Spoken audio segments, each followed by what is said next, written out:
السلام عليكم ورحمة الله وبركاته كسو دوادا Django.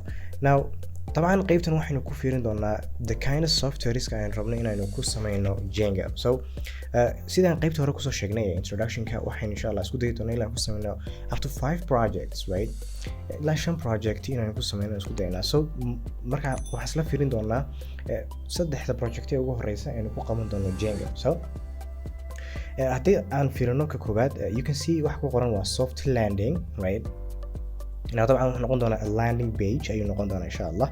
As you can see, like features, you can go to about us and pricing, and then you get like contact us. So this is going to be so one of the projects is of course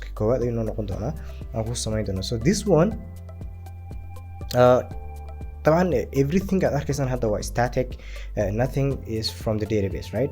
So the first thing I should do know every single قرال أو كيالا in this page from the database so yeah, this is one of the projects I know so if we go to the other project طبعا a blogging application, full blogging application طبعا. You can see we have a features, we have actually pages here, the team page, right? And we have the services and whatnot, right? We have the portfolio, and we also have طبعا portfolio قيبتنا waxaa kusoo bandhigi doontaa marka whatever you do, if you are a freelancer haddaad tahay oo kale, the kind of job or stuff aad samayso.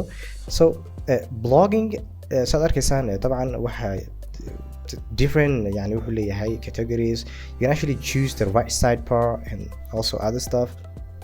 So طبعا سانو sheegnay waa full blogging application ayuu noqon doonaa where you can actually aad kusoo bandhigi karayso yani wararka ugu dambeeya oo kale, the job you do, just like saanu soo aragnay hadda oo kale portfolioha.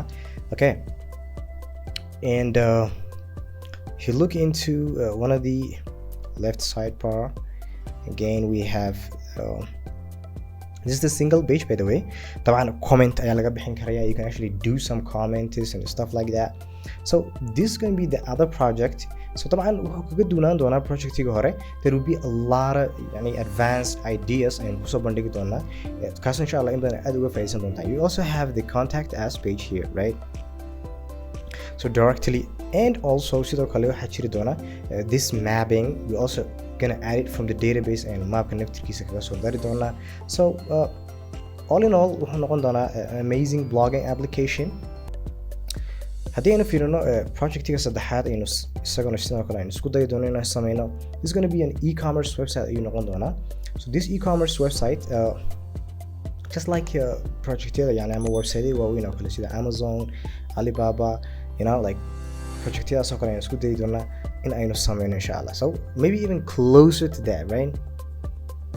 So you can see طبعا we have the icons, items. You can actually choose the color, right? And then طبعا add to cart ayaad sameyn karaysaa. Every functionality طبعا ayaan isku daynaa inaan ku socono for an e-commerce website functionality caadiga uu leeyahay.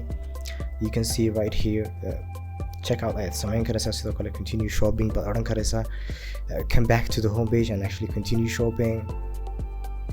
So this is going to be طبعا waxay noqon doonaan, those are going to be templates caadi ayay noqon doonaan.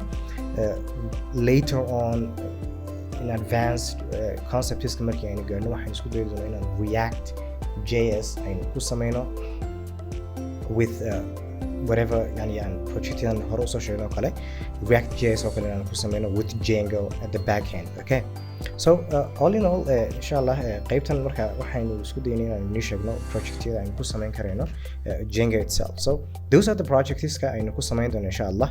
So haddii aad jeceshahay to go forward طبعا aad sameyso projectyada kale, stay actually طبعا nala soco koorsada la soco.